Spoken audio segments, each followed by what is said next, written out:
Meus amigos, irmãos da Espírita, boa noite, boa tarde, as palestras são sempre à noite.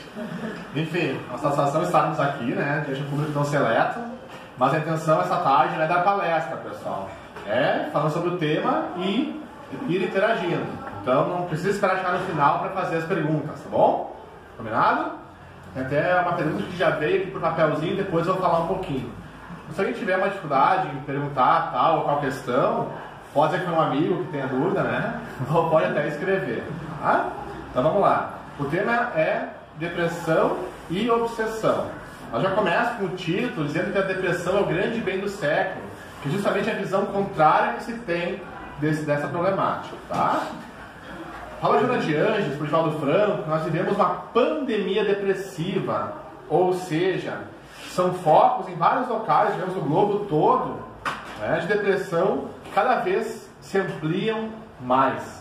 Atualmente, ela é a quarta doença mais incapacitante do mundo. Há uma previsão que na próxima década será a segunda. Em 2030 em diante, será a doença que mais incapacita a nível mundial. Então, a gente vê esses níveis alarmantes da depressão. E justamente por isso que ela é considerada o grande mal do século, tá? Mas já está embutido nessa frase a visão materialista em relação à doença. A doença é simplesmente algo que nos incomodar simplesmente, sem significado, sem sentido algum. Nós como veremos, a doença, a depressão também, sempre tem um propósito maior, tá? Ainda, nós nunca tivemos, como nós temos atualmente, tanto acesso a facilidades, a pedir comida, acessar algum prazer, qualquer questão. Basta ali o celular, a internet, isso, aquilo.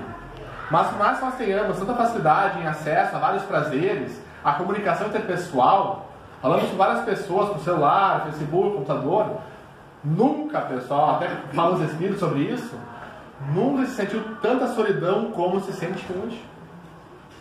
Aquela solidão, às vezes, mesmo acompanhado de alguém. Está do lado ali, mas a pessoa está longe, no smartphone dela, conversando com outras pessoas.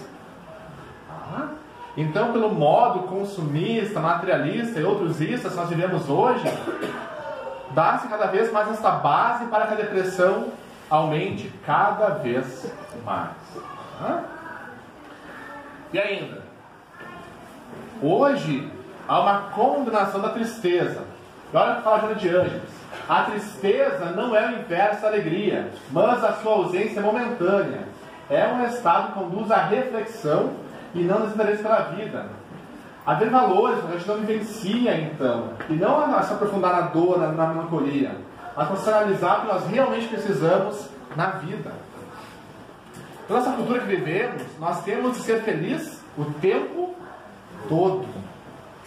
Se tu não está feliz em um momento, tem que fazer alguma coisa para ficar bem. De preferência algo que gaste dinheiro. Vá se divertir, vá passear, vá comprar alguma coisa. Até na internet vai ficar super bem.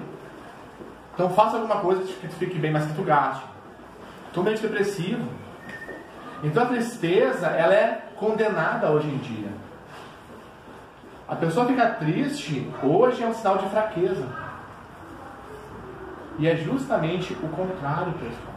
A tristeza é um movimento psíquico da mente que visa uma reflexão da vida, uma introspecção, para depois, no próximo movimento da mente, de expansão, tu fazer algo, seja um movimento interno ou até externo. Então a tristeza, ela é algo saudável para nós. Apenas que na sociedade ela é muito condenada, então. O Leon Tolstói, um escritor russo, já desencarnado, mas que hoje é um espírito espírita, inclusive, quando esteve encarnado, ele atingiu o auge do que muitos de nós buscamos. Ele ficou extremamente famoso no mundo, tinha uma família relativamente feliz, sem maiores problemas, era bem apessoado, bem de saúde, muito rico. E quando Leon Tolstói chegou no auge, ele teve uma tristeza tão profunda que levou ele à depressão, que ele quase se matou. Ele quase cometeu o suicídio. Então essa tristeza profunda obrigou ele a olhar para dentro dele. E nas reflexões que ele fez, Depois, então, ele mudou completamente o padrão, o rumo da vida dele. Porque ele tinha tudo, materialmente falando, fama, dinheiro, status, saúde, mas tinha um vazio enorme na alma. Então ele passa a dedicar-se, no caso dele, né, a buscar o lado espiritual da vida. E se dedica, por efeito disso, ao próprio cristianismo, que dá um novo sentido, não só para essa encarnação que ele viveu, mas para o futuro. Tanto que hoje, mesmo desencarnado, ele continua na tarefa que ele iniciou aqui na vida, aqui na Terra. E Leão Tolstói, o que levou ele a redescobrir o sentido de vida, a alegria, foi justamente a tristeza. Então a tristeza que quase o matou foi o que na verdade salvou ele da vida vazia, digna, óbvia, honesta, mas a vida vazia que ele vivia. Então a tristeza não é algo ruim, pessoal. Ela é saudável, ela é positiva, ela é necessária. Nós não devemos fugir dela, né? Se divertindo, tendo um prazer, comendo isso, aquilo. A gente deve vivenciar ela, sentir a tristeza, mas também não ficar só nela. Sempre triste, refletindo na vida, etc. Aí já é uma postura de comodismo, de vitimização. Então, não fugir, também não se agarrar à tristeza em si. Apenas quando ela vier, ela sempre vem, nós olharmos para ela e sentirmos. Pensarmos por efeito o que a tristeza agora quer me fazer refletir, o que ela quer me dizer. Então ela é saudável para uma existência feliz. Como é que se dá esse processo, pessoal?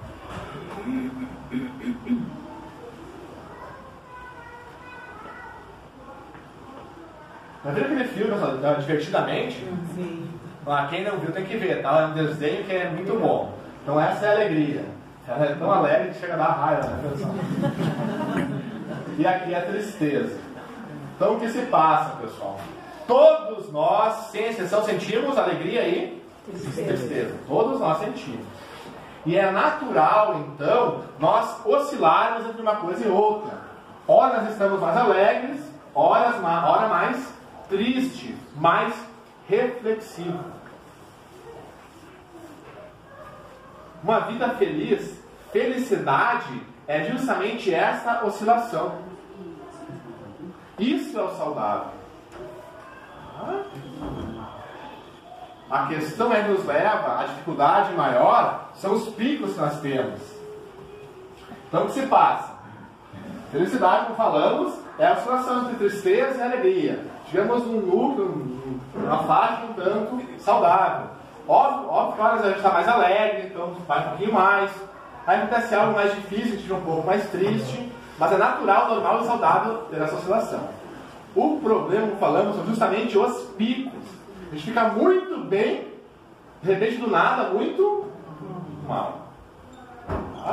Ou ainda, a gente está super bem lá em cima, fica lá para baixo, o tempão aqui embaixo, sobe de novo. Pessoal, depressão ela também envolve a oscilação de humor. Tem gente que acha que ser depressivo vai ficar sempre para baixo, sempre muito triste. Isso é outra coisa, pessoal. A gente chama de distimia, que até usa depressão de forma mais leve. A pessoa não fica tão para baixo, mas está nessa constância. Fica triste, sem energia. Tá? E é até mais difícil de se curar, de se tratar. Tá? E ninguém fica feliz o tempo todo. Quem está feliz o tempo todo, o pessoal está doido, não sabe. Ninguém é assim. Bom, a pessoa está sempre para baixo, na verdade, ela é mal-humorada. Ela é uma pessoa que se faz de vítima na vida. Tá? Uma pessoa queixosa. Em resumo, a pessoa é humana. Tá? Sempre fica para baixo aqui. Para chamar a atenção alheia. Bom, e pessoal, a depressão também não significa que a pessoa está sempre para baixo, triste, chorando, como falamos. Às vezes, um excesso de raiva por questões mínimas também pode expressar a doença. Só que o maridão vai no banheiro e deixa o tampa do vaso levantado. A esposa vai lá e tem um chilique, tem um troço, xinga o maridão, isso, aquilo. Pessoal, essa raiva excessiva também pode ser depressão. Mas às vezes, em vez de expressar, você vai tristeza, chorando, de novo. Não. A raiva excessiva também é depressão, pessoal. Só muda a forma como ela se expressa. Lógico. Uma coisa é se a pessoa sempre faz a mesma situação, repete e vai acumulando raiva da pessoa. Até vai estourar ali. Mas a pessoa estoura em várias questõezinhas do dia a dia, do nada assim. Com raiva, agressividade, com isso, com aquilo. Ela também está em depressão e nem sabe disso. Bom, entendido então, pessoal? Ficar alegre, triste, é normal, é saudável. Isso constitui a faixa da felicidade. Tá? Ficar sempre bem, não está bem, está doido. Tá? Fala sério isso, pessoal. Ficar sempre abaixo é outra coisa. A depressão envolve a oscilação de humor, necessariamente falando. Tá? Sigamos.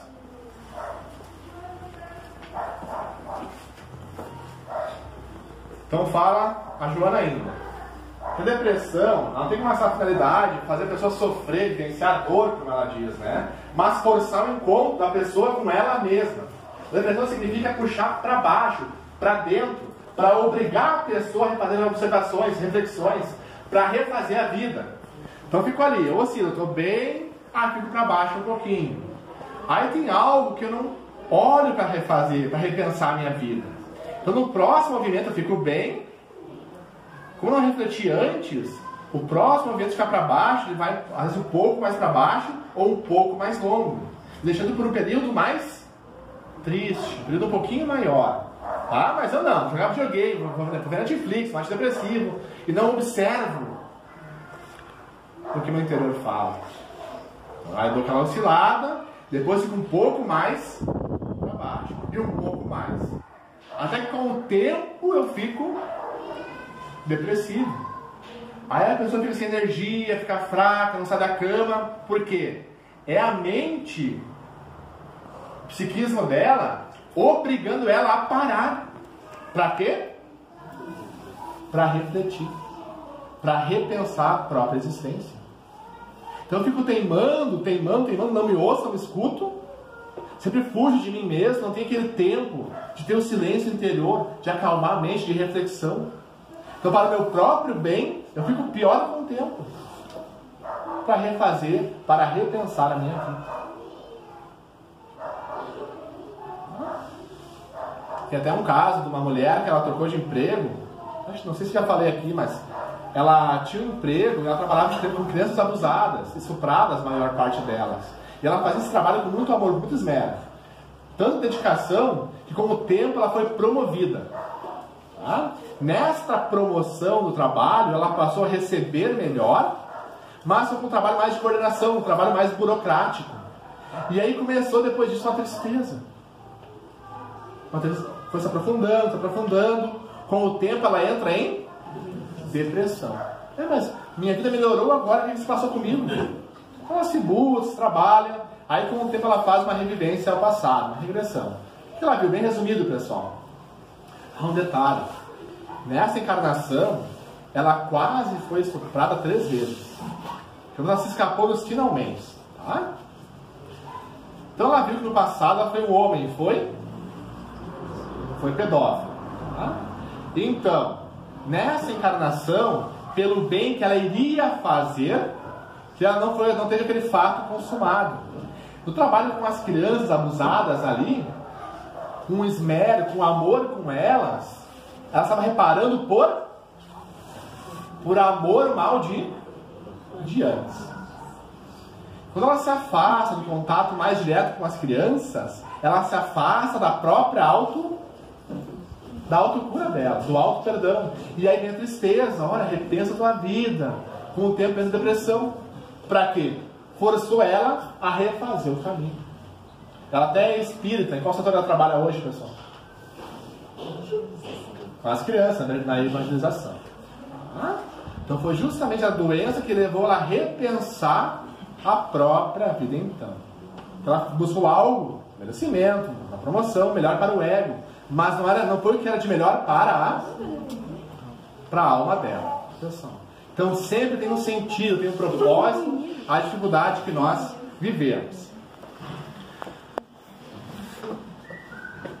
Essa questão que a depressão é um grande mal do século, como eu falei antes, essa visão materialista. Que a doença não tem sentido, não tem significado algum. Porque a ciência vê o corpo humano meramente como uma máquina, em que se há uma dificuldade, tem que consertar a peça ou tirar ela fora. Nós não sabemos, pelo Espiritismo, não só pelo Espiritismo, que nós somos espírito, né? Temos um corpo e o que intermedia entre um e outro é o perispírito. Então quando algo acontece aqui no corpo físico, já há uma desordem interna, espiritual, muito antes. Pensemos no carro, pessoal. Estamos dirigindo o carro ali e acende a luz do óleo. O que a luzinha faz? Oi? Ela te avisa, ela chama a atenção. A gente pega o carro, ó, acende a luzinha, levamos no mecânico. Ah, deixa pra mim. Aí vai lá o mecânico e tira a luzinha fora. Resolveu o problema, pessoal? Não. A luzinha era um mero indicador para algo mais profundo. Se não fosse a luzinha, nós nem iríamos saber, perceber. Pergunto, o fabricante colocou a luzinha ali, aquele painel todo de luzes, por sacanagem a nós? Para incomodar, perturbar? Ou não? Ou para o carro durar mais e melhor? Então o corpo é o painel do espírito. Os sintomas aqui se apresentam, as luzes se acendem, até como tristeza profunda e depressão. O problema não está aqui, ou quimicamente no cérebro. É algo mais profundo. Se não fosse a luzinha, nós não iríamos perceber. Tem que mexer no motor do carro. Nós não adianta mexer no motor se o motorista continua abusando da máquina. Então tem que trabalhar algo mais profundo e o motorista mudar o modo dele dirigir o carro. Então, pessoal, só há doenças porque há doentes. Então o corpo reflete a alma, é o espelho da alma. Se eu pego e olho no espelho e não gosto do que ali está, adianta encher de botox o espelho? Não, pessoal, tem que mudar o que ali se reflete. Já falamos do câncer várias vezes, por exemplo. Então o câncer reflete a desordem interna, de ódio, de culpa, de mal que a pessoa carrega. Então a pessoa vai tira o câncer fora, mas continua cancerosa, nutrindo culpa, ódio, e por aí vai. Então o câncer retorna, ele reaparece, porque a pessoa não mudou o modo como ela se comporta, como ela... Vamos falar de adiante, a depressão tem esse sentido de obrigar a pessoa a rever a própria existência dela. Para o bem dela, para a felicidade dela. Então a depressão não é o mal. Entendido, pessoal? Alguma dúvida em relação a isso? Teve até uma vez uma palestra. Depois que acabei a palestra, a pessoa veio falar comigo, né? E ela então começou a conversar um pouco, que ela perdeu o filho. O filho dela tinha 6 anos, se não me engano, 6 aninhos. O filho dela morreu, né? Aí eu perguntei, ela começou a falar do filhinho, assim, assado. Tá, mas faz quanto tempo? Eu perguntei. Ah, fazem 4 dias. Me deu um choque. A mãe que fala do filhinho que morreu há 4 dias e não se lava chorando, tem algum problema aí. Aí eu olhei bem no olhinho dela assim, ela tava o quê, pessoal? Tava dopada, de antidepressivo. Tava dopada. O que acontece nesse caso? Ela não estava vivenciando como deveria a dor, o sofrimento, fazendo o luto. Em casos assim, sabe quando a pessoa para com a medicação? Nunca. Em muitos casos a pessoa não larga. Por quê? O corpo, com o tempo, cria tolerância em relação à medicação, se acostuma. Então tem que aumentar a dose. Porque senão a dor começa a aumentar de novo. Olha, eu estou mal de novo. Me dá um remédio maior aí, melhor. Aí lá o psiquiatra taca aquele remédio. Por quê, pessoal? essa dor precisa ser vivenciada, trabalhada, precisa ser feito luto. Se a pessoa não faz agora, ela prolonga a dor dela e vai viver com essa bengala psicológica. Isso é um problemão. Uma coisa é tomar uma medicação que vai, digamos, facilitar um pouco o processo. É justo e está aí para isso a medicação. Temos que usar sim, quando necessário. Mas não anular a tua dor. E hoje há uma questão muito forte de medicar antidepressivo. A mulher vai no ginecologista com antidepressivo. Não é bem a área, pessoal. Então é um abuso da medicação. E o pior é o seguinte, que se nós vamos ao psiquiatra e ele não dá antidepressivo, a gente fica o quê? É um péssimo médico. Mas é verdade. Tinha uma paciente que ela foi lá e ela tentou uma medicação, né? Olha, vai no psiquiatra então. Tá? Mas se tu caminhar assim, assar todo dia, porque não vai precisar, porque é um caso mais leve. Então ela foi no psiquiatra, o que ele falou pra ela? Olha, caminha 1 hora por dia, tu vai ficar bem, não precisa ainda. Ela voltou, entendeu isso, médico, pessoal? Nunca mais volta para o psiquiatra, falando mal dele. Então, antidepressiva é para quem tem depressão, pessoal. Depressão. Não a tristeza mais profunda, não a tristeza mais leve. E dando um luto. O luto até vai um pouquinho, uma coisa mais leve, para ajudar um pouco no processo. Mas não para anular a dor. Porque tu anula até o teu aprendizado. Tu não segue a tua vida. Sigamos. Então, qual é a psicogênese? A causa psíquica, né? Fala Jonas de Angeles, né? Que por mais que se busque as causas, a hereditariedade, a sociedade, a família, etc., a causa profunda está no espírito. Está sempre em nós. Sempre na alma, no espírito em si. Então o que acontece? Na verdade, a depressão é multifatorial, ela decorre de vários fatores. E hoje se estuda muito qual é a causa. E não se chega a uma causa específica, não se chega. Quando a ciência não explica, ela diz que isso é hereditário, é genética. A genética é um saco de gatos da ciência no geral. Por exemplo, está todo doente e vai no médico. O médico não faz ideia do que tu tem. O que ele vai dizer? Tu está com uma virose, né? Você vai na casa espírita. Tu está com um obsessor, né? Vai na igreja evangélica, tu está com encosto, está com maligno em ti, né? Vai no psicólogo, é tua mãe, problema com ela, e por aí vai, pessoal. Assim, é genética. Quando não se explica alguma coisa, é genética. E não é. Tem um livro que é excelente, que é A Biologia da Crença. Ele fala de epigenética, que é o seguinte, pessoal. Há um conceito, no geral, de que a nossa genética provoca tais ou quais problemáticas em nós. Doenças, como também a depressão. Tá bom? E esse rapaz, que pesquisa, etc., é um médico também, né? Ele mostra que é justamente o contrário.